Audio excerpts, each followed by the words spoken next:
있는 교회에 그런 박해를 피해서 흩어진 성도들의 복음 증거와 사도들의 돌봄으로 예루살렘과 온 유대와 갈릴리아와 또 사마리아 교회는요, 평안하고 든든히 서갈 수 있게 되었습니다. 이제 유대 지역 어디를 가나 교회를 볼 수 있게 되었고요, 그리스도인들을 만날 수 있게 되었습니다. 이와 같이 교회가 유대 땅에서 성장해 갈 때 근데 위기가 없었던 것은 아니었다라고 말할 수 있는데요, 스데반의 순교 이후에 교회는 첫 번째로 위기에 직면하게 되었습니다. 교회의 위기는 박해로 인해서 그런 시작된 위기였는데요, 교회에 박해를 가한 사람들은 교회 밖에 있었던 그런 유대인들이었습니다. 교회 외부에서 시작된 박해로 인해서 성도들은 흩어지게 되었지만 복음이 유대 온 지역으로 확산이 되어지는 계기가 되었고요, 유대 온 땅에 교회가 또 세워질 수 있는 그런 계기가 되었습니다. 오늘 본문을 보면 스데반의 순교 이후에 교회가 두 번째로 위기에 직면하게 되는 것들을 볼 수 있는데요, 우리는 오늘 본문을 통하여서 교회가 어떤 사람들에 의해서 또 어떤 이유 때문에 위기에 직면하게 되는지, 그리고 교회가 그 위기를 어떻게 극복해 나가는지, 또 위기를 극복한 이후에 교회가 또 어떻게 변화가 되는지 등에 대해서 우리가 생각해 보도록 하겠습니다. 교회의 첫 번째 위기가 교회 밖에 있었던 사람들에 의해서 시작이 되었다면, 교회의 두 번째 위기는요, 교회 안에 있었던 사람들이 이제 어떤 소식을 들은 직후에 시작이 되었는데요, 그들이 어떤 소식을 들었는가 1절 한번 보시기 바라겠습니다. 교회 안에 있었던 사도들과 믿음의 형제들이 있었는데요, 그들은 베드로의 설교를 통하여서 로마의 백부장 고넬료의 집에 모여있던 이방인들이 하나님의 자녀가 되었다, 그들도 구원을 얻게 되었다 라는 소식을 듣게 되었습니다. 이방인들도 구원을 받았다라는 소식 때문에 교회의 두 번째 위기가 찾아오게 된 것들을 볼 수 있어요. 이것은 하나님의 뜻이 이루어진 거잖아요. 이방인들이 구원을 얻었다. 근데 그럼에도 불구하고 이 사실 때문에 교회의 위기가 찾아오게 되었던 거죠. 이방인이었던 고넬료와 그의 친척들과 친구들이 구원을 받았다는 소식은요, 가이사랴 고넬료의 집에 있었던 베드로가 예루살렘에 도착하기도 전에 이미 예루살렘에 있었던 성도들에게 그 소식들이 쫙 알려져 있었어요. 가이사랴에 있던 베드로가 예루살렘에 돌아오자마자 예루살렘에 있었던 성도들이 그 베드로에게 어떤 반응을 보였는지 2절 한번 보시기 바라겠습니다. 그들이 지금 어떤 반응을 보이고 있어요? 베드로를 비난하기 시작했습니다. 사도들과 그 믿음의 형제들 중에서 그렇다면 구체적으로 베드로를 비난한 사람들이 누구였는가? 다시 한번 2절 한번 보십시오. 어떤 성도들이 구체적으로 지금 베드로를 비난하고 있어요? 할례자들이 지금 베드로를 비난하고 있습니다. 베드로는 지금 이방인 고넬료가 구원을 얻게 됨을 통하여서 하나님의 그런 뜻과 계획을 실행하고 왔음에도 불구하고 이 할례자들은 베드로를 향하여서 지금 비난하고 있는 것들을 볼 수 있습니다. 베드로를 비난했던 이 할례자들은요, 기독교로 개종했지만 아직까지 복음의 진리를 풍성하게 알지 못했던 그런 그리스도인들이었습니다. 아직 유대교적인 신앙 습관에서 벗어나지 못했던 그런 신앙인들이라고 말할 수 있는 것이죠. 유대교에서 기독교로 개종했지만 여전히 그들의 그 신앙의 습관과 그들의 마음에는 유대교적인 그런 모습들이 여전히 남아 있었다라는 거예요. 이들은 기독교로 개종했지만 여전히 유대교적인 종교 관습을 지키고 있었습니다. 이들은 기독교로 개종했으면서도 지금 할례를 강조했고요, 이방인과 교제하고 함께 음식을 먹는 것을 금기시했습니다. 할례파 그리스도인들의 이 신앙의 관심은 하나님의 계획과 뜻을 아는 것에 있지 않았다라는 것들을 우리는 잘 알 수 있어요. 이들의 신앙적 관심은 여전히 과거의 유대교에 몸담고 있을 때에 지켰던 그런 신앙적인 전통을 중요시하고 그것들을 지키는 것에 관심이 있었습니다. 그렇기 때문에 베드로가 가이사랴에서 예루살렘으로 돌아오자마자 베드로를 비난했던 거죠. 교회의 1차 위기를 촉발한 사람들이 교회의 외부에 있었던 사울과 같은 유대 교도들이었다면, 베드로를 비난하면서 시작된 교회의 2차 위기를 만든 사람들은 교회 안에 있었던 할례파 그리스도인들이었던 거죠. 할례파 그리스도인들이 어떤 과정을 거쳐서 예루살렘 교회에서 사도들과 함께하는 형제들이 되었는지는 알 수는 없지만, 이들은 사도들과 함께 교회를 세워가던 성도들이었음에는 틀림이 없습니다. 어쩌면 이들이 근데 유대교적 전통을 강력하게 지금도 지키고 있고 주장했기 때문에 1차 위기 때와는 달리 유대교도로부터 대대적인 박해를 받지 않을 수 있었던 것이 아닌가라고 우리는 생각을 해볼 수 있는 것이죠. 스데반의 순교 이후에 박해가 왔을 때 그 박해로 인해서 모든 성도들이 다 흩어지게 되었잖아요. 사도들을 제외하고. 근데 지금 이렇게 보면 여전히 사도들과 함께하는 믿음의 형제들이 있었습니다. 그러니까 그 가운데는 할례파 그리스도인들도 있었던 것이죠. 이것들을 볼 때 이들은 여전히 유대교적 신앙의 전통을 지켰기 때문에 그래도 1차 때와는 달리 대대적인 박해를 받지 않았던 것이 아니겠는가. 그래서 예루살렘에서 여전히 신앙생활을 하고 있는 것이 아니겠는가라고 우리는 생각을 해볼 수가 있는 것입니다. 유대교적 전통을 강조했던 그리스도인들에 대해서는 갈라디아서 2장에서도 그렇게 등장을 하는데요. 야고보가 보낸 사람들이 안디옥에 도착했다라는 소식을 듣고 베드로는 이방인과 함께 식탁에 교제를 하고 있었는데 그들이 도착을 했다는 소식을 듣고 이방인들과 먹지 않은 척 그렇게 하고 있었잖아요. 그래서 바울은 베드로가 그렇게 위선적인 행동들을 했다는 것들을 알고 베드로를 책망했던 적이 있었습니다. 베드로가 이렇게 위선적인 행동을 했던 이유는요, 갈라디아서 2장 말씀을 보게 되면 야고보가 보낸 성도들이 할례를 강조하는 그리스도인이었기 때문에 그랬었습니다.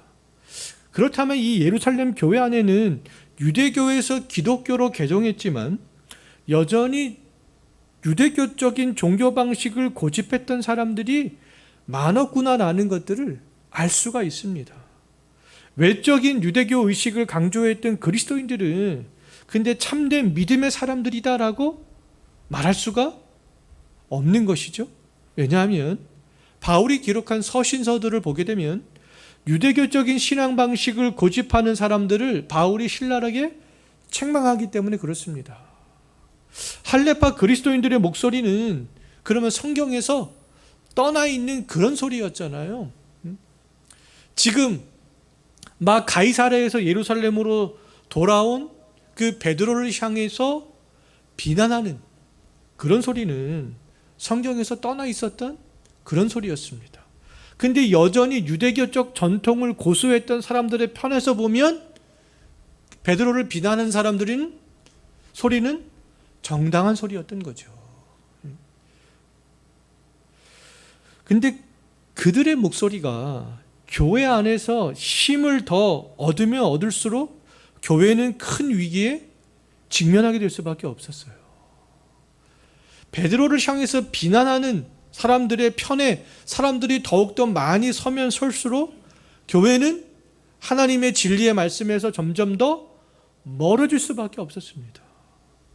교회의 위기는요, 교회 밖에 있는 사람들에게서 시작될 때도 있지만 교회 안에 있는 사람들에게서 시작될 때도 있다라는 것들을 우리는 알 수가 있어요. 헬라파 과부들과 히브리파 과부들이 서로 구제하는 그 문제 때문에 분쟁이 났을 때 그 분쟁은 교회 안에 있었던 성도들에게서 시작된 그런 분쟁이었잖아요. 이처럼 교회 안에서 시작되는 어떤 분쟁과 위기는 교회 밖에서부터 안으로도 들어올 수 있고요.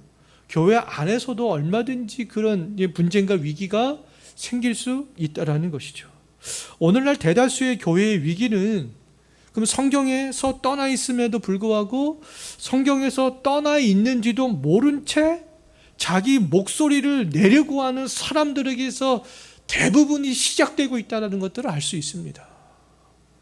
우리 교회 안에서 어떤 소리를 낼 수 있는 그런 위치에 있다면 정말 우리가 내는 소리들이 성경에 근거한 말씀인가? 아닌가? 그것들을 먼저 곰곰이 생각해 볼 필요가 있습니다. 할레파 그리스도인들은 예루살렘에 있는 교회 안에서 자기들의 목소리를 낼 수 있는 위치에 있었던 그런 사람들이었어요. 그런데 그들이 베드로를 비난했던 그런 말들은 성경에 근거하고 있었던 그런 말들이 아니었던 거죠. 우리가 귀를 기울여 들어야 할 소리는요, 베드로를 향하여서 비난했던 할레파 그리스도인들의 그런 소리가 아니라는 겁니다. 성경에서 벗어나 있는 사람들의 소리에 귀를 기울이는 것이 아니라는 거죠. 진리의 말씀에 정말 순종하여서 하나님의 뜻을 성취해 갔던 베드로와 같은 사람이 내는 소리에 귀를 마땅히 기울여야 되겠습니다. 처음에는 베드로가 내는 소리를 들어도 이해가 되지 않을 수 있죠. 그럼에도 불구하고 이해가 되지 않는다 할지라도 베드로와 같은 사람들이 정말 저런 이야기를 한다면 정말 이게 무언가 이유가 있지 않겠는가? 아니면 저 이야기가 정말 성경에 근거하고 있는 이야기가 맞는가? 라고 우리는 한 번 정도는 고민하고 생각을 해봐야 될 필요가 있다라는 겁니다. 무조건 밀어내고 배척하는 것이 아니라요. 보통 초신자들은 교회에서 가르치는 대로 잘 따라오는 경향이 있어요. 그런데 신앙생활들을 오래 했던 분들 중에는 교회에서 아무리 진리의 말씀을 선포하고 가르쳐도 자신의 신앙관을 고수하려고 하는 분들이 있습니다. 지금 교회 안에 있었던 할레파 그리스도인들이 지금 이와 같은 모습이었잖아요. 자신들도 하나님을 잘 알고 있다라고 생각하기 때문이고요, 자신이 하나님을 섬기는 방식이 옳다라고 생각하기 때문에 그랬던 거죠. 할레파 그리스도인들은 베드로보다 자기들이 하나님을 더 잘 안다라고 생각을 하고 있었던 거예요. 우리는 태어날 때부터 하나님을 아는 사람들이었다. 나는 지금까지 이 구약 성경을 많이 읽었고 많이 들었고 많이 배웠다. 나도 하나님을 알 만큼 알고 있어. 그들은 그렇게 생각을 하고 있었던 거죠. 자기들이 베드로보다 더 진리의 편에 가깝다라고 생각을 했기 때문에 베드로와 같은 그런 대사도를 비난할 수 있었던 거예요.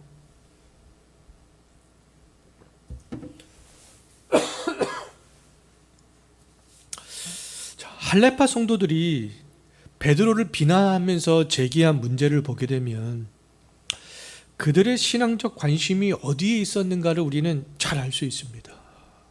할레파 그리스도인들이 베드로를 비난하면서 제기한 문제가 무엇이었는가? 한번 3절 한번 보십시오. 베드로가 무할례자였던 고넬료의 집에 들어가 함께 음식을 먹은 것에 대해서 문제를 제기하면서 베드로를 비난하는 것들을 볼 수 있습니다.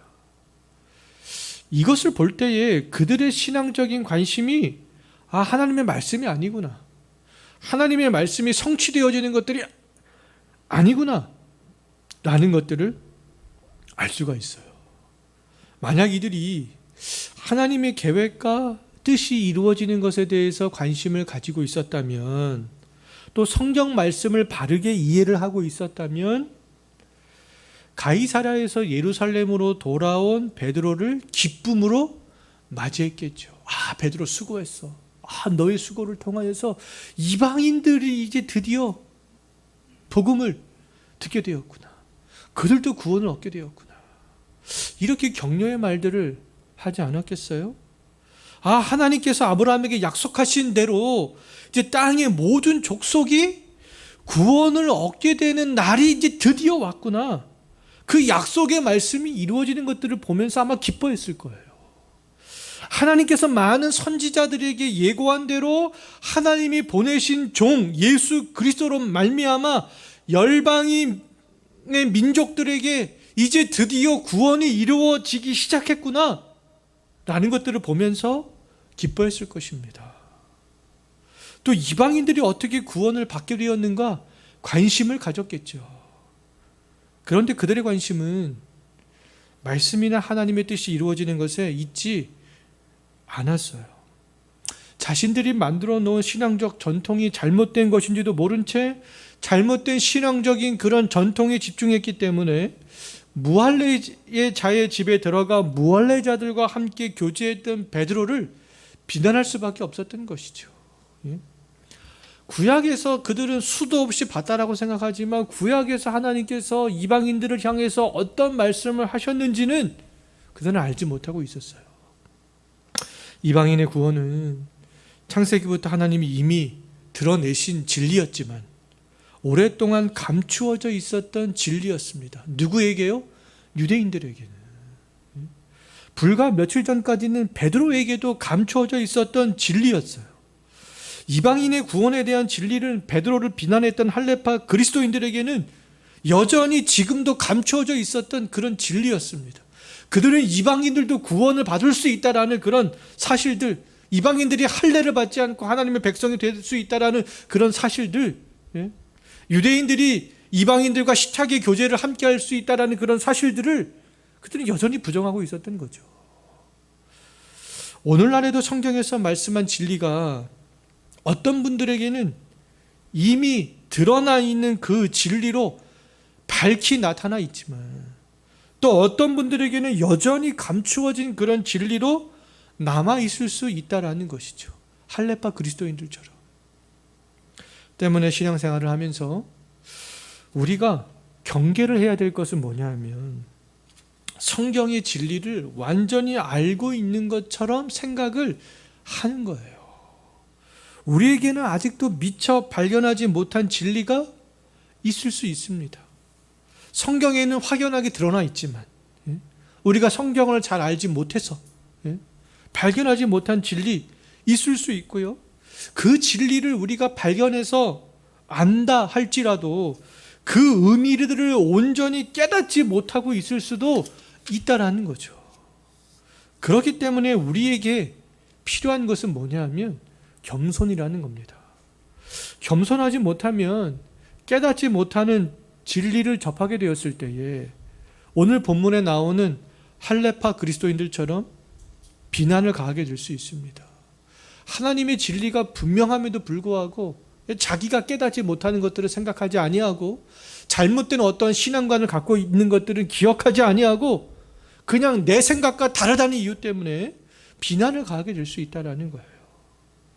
이방인의 구원과 같은 그런 본질을 생각하지 않고 무할례자와 함께 먹는 비본질적인 것에 여전히 매여서 신앙생활을 하고 있을 수도 있습니다. 이방인의 구원이 본질이지 유대인과 이방인이 함께 음식을 먹는 것은 본질이 아니잖아요. 신앙생활을 하면서 어떤 정치적인 논리와 입장을 가지고 우리가 신앙을 접근하고 교회를 접근하는 것들은 비본질적인 것이 되겠습니다. 또 지금 팬데믹 상황에서 어떤 사람들은 어떤 종교적인 신념 때문에 주사를 거부하는 사람들도 있잖아요. 주사를 맞으면 안 된다. 또 어떤 사람은 주사를 맞아야 된다. 교회 안에서 이처럼 정치적인 논리와 어떤 사회적인 이슈가 되는 문제로 서로 다른 입장에 선 성도들이 얼마든지 있을 수 있습니다. 근데 우리는 그 모든 것들이 비본질적인 것들을 우선시하며 우리가 이 신앙을 접근해 나간다면 우리들도 이 할례파 그리스도인들처럼 엉뚱한 것으로 우리가 그 에너지를 소비할 수밖에 없고요. 교회는 엉뚱한 방향으로 나아갈 수밖에 없습니다.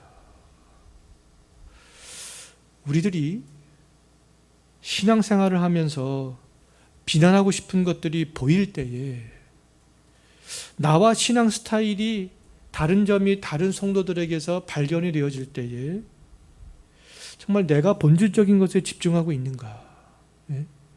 나와 정치적인 견해가 다른 성도들이 있을 때에 정말 내가 그들과의 관계에 있어서 먼저 본질적인 것에 집중을 하고 있는가? 그렇지 않은가? 그것들을 먼저 생각을 해볼 필요가 있습니다. 자, 예루살렘 교회의 두 번째로 찾아온 위기는 그 나타난 진리를 무시하고 비본질적인 것에 집중한 할례파 성도들 때문에 발생한 문제였잖아요. 우리 교회도 본질이 무엇인지, 성경에서 말하는 진리가 무엇인지를 먼저 생각하지 않는 성도들이 많아질수록 위기에 직면하게 될 수 있습니다. 예? 성경의 진리를 접하면서도 할례를 강조하는 신앙인들처럼 비난을 가하는 내 모습을 발견한다면 우리는 나의 신앙을 점검해 봐야 될 필요성이 있지 않겠어요? 정말 내가 본질적인 것에 더 집중하면서 신앙생활을 하고 있는 것이 맞는가? 베드로는 자신을 비난하는 할례파 그리스도인들을 근데 미워하거나 그들처럼 비난할 수 없었어요. 왜냐하면 불과 며칠 전까지 베드로도 할례파 그리스도인들과 동일한 상황에 놓인 적이 있었기 때문에 그렇습니다. 하나님께서 베드로에게 큰 보자기 같은 것에 부정한 짐승과 정한 짐승이 함께 들어있는 것을 보여주면서 잡아먹으라고 했잖아요. 근데 베드로는 먹지 않았습니다. 베드로는 부정한 짐승을 잡아먹는 것은 위법이라고 그렇게 생각을 했었잖아요. 베드로는 고넬료의 집으로 가기까지 3번에 걸쳐서 하나님의 말씀을 부인했던 적이 있어요. 왜요? 그 진리의 말씀을 깨닫지 못했기 때문에 그렇습니다. 우리들도 한 번에 성경의 진리를 믿고 또 하나님의 말씀에 순종해서 이 자리에 있게 된 것은 아니잖아요. 그동안 우리들도 하나님의 진리의 말씀을 접했지만 수없이 부정했고 거절했고 또 불순종했고 그런 과정을 거쳐서 우리들도 이 자리에 있게 되었어요. 우리들은 베드로와 같은 이 과정을 거쳐서 베드로와 같은 믿음을 우리들 역시 가질 수 있게 되었습니다. 과거에 우리가 하나님의 진리의 말씀을 깨닫지 못했을 때는 우리가 부인도 하고 부정도 하고 불순종도 했어요. 근데 그 진리의 말씀을 깨닫고 그것들을 알면 알수록 부정과 거절과 불순종은 점점 줄어들게 된 것이죠. 그런데 현재에도 여전히 부정과 거절과 불순종의 자리에 있는 성도들이 있을 수 있다라는 거예요. 과거에 나처럼 10년 전, 20년 전에 내가 신앙생활을 했던 것처럼 지금도 그렇게 신앙생활하는 성도들이 우리 주변에 얼마든지 있을 수 있다라는 거죠. 베드로를 비난했던 할례파 그리스도인들의 상태에 머물러 있는 성도들이 오늘날에도 지금도 여전히 존재한다라는 겁니다. 근데 그러한 과정을 거쳐서 신앙이 성장해 나가는 거죠. 하나님이 아는 지식이 부족하고 성경을 바르게 보는 안목과 믿음이 부족하여서 우리를 향하여서 그들이 비난을 가할 수도 있습니다. 자기 기준에는 맞지 않거든요. 그렇기 때문에 야, 왜 너희들 그렇게 신앙생활을 해? 왜 언더교회 교회 성도들은 왜 너희들은 이런 것들을 강조하면 왜 그렇게 신앙생활을 해? 비난을 가할 수도 있어요. 우리들이 나에게 또는 우리에게 비난을 가하는 그리스도인들과 근데 마주하게 된다면 우리가 어떻게 하면 되겠습니까? 어떻게 해야 할까요? 우리가 보여야 될 반응은요, 베드로가 자신을 비난했던 할례파 그리스도인들 향해서 보인 반응을 보이는 거죠.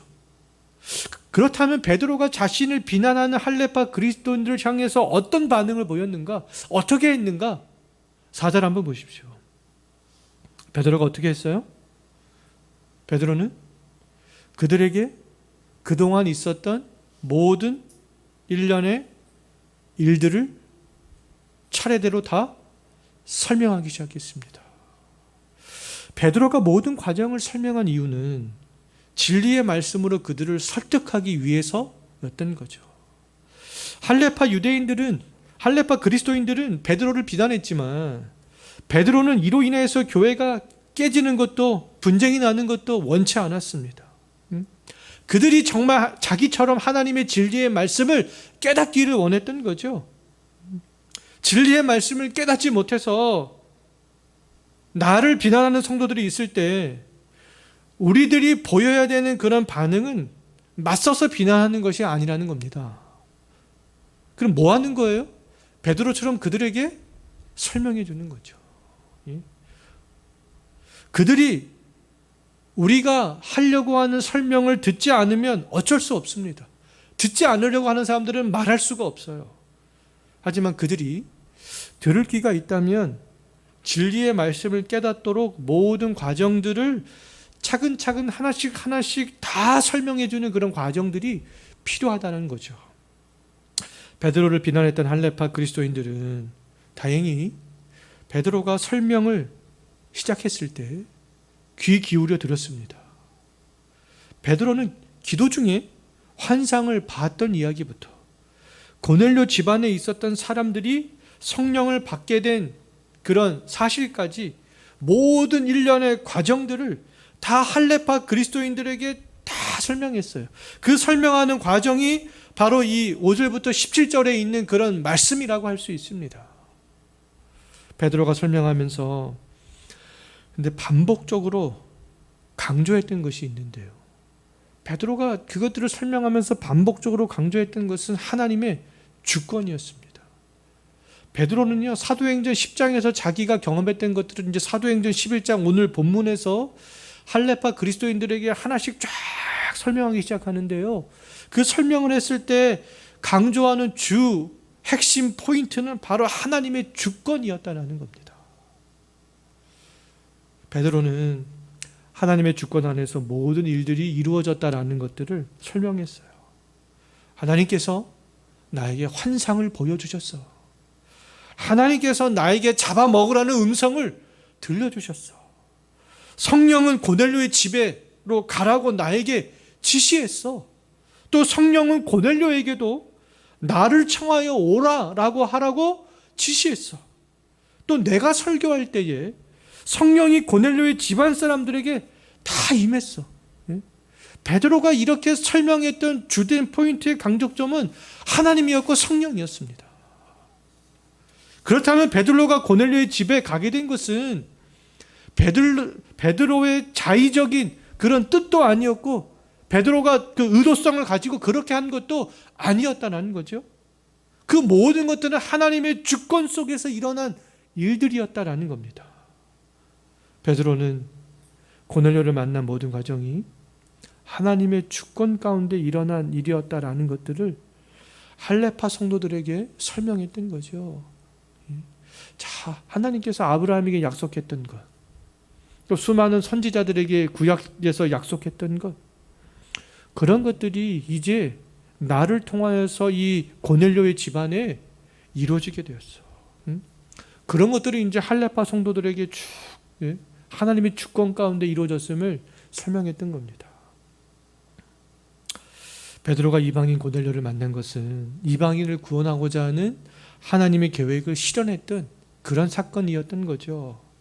하나님의 주권적인 계획은 성경에 나타나 있잖아요. 하나님의 그런 주권적인 계획을 우리가 어떻게 알 수 있겠습니까? 우리는 성경을 통하여서 알 수 있습니다. 우리들이 성경에 분명히 나타나 있는 그런 하나님의 그런 계획을 실행했을 때 우리가 실행한 것을 이해하지 못하는 그런 성도들이 있다면 우리가 해야 되는 일들은 바로 그들에게 설명해 주는 거라는 거예요. 봐, 이렇게 성경에 우리 있잖아. 이런 것들은 성경에 근거하고 있는 거예요. 설명해 줄 필요가 있습니다. 베드로가 모든 이렇게 설명의 과정들을 끝마쳤을 때 할레파 그리스도인들이 어떤 반응을 보이는가 18절 한번 보십시오. 베드로를 비난했던 사람들이 지금 어떤 모습을 하고 있습니까? 베드로의 설명을 듣고 잠잠해진 것을 볼 수 있어요. 막 비난을 퍼붓던 그런 말들, 그러한 감정들, 그런 것들이 사그라들었습니다. 왜요? 베드로의 설명에 동의했기 때문에 그랬던 거죠. 이방인들이 성령을 받고 구원의 백성이 되는 것은 하나님의 뜻이었구나라는 것들을 비난을 가했던 할레파 그리스도인들도 깨닫게 되었던 거예요. 와, 베드로가 그냥 이방인들과 식탁에 교제를 했던 것이 아니었구나. 와, 그거는 정말 하나님의 구원 계획을 실행했던 그런 과정이었구나.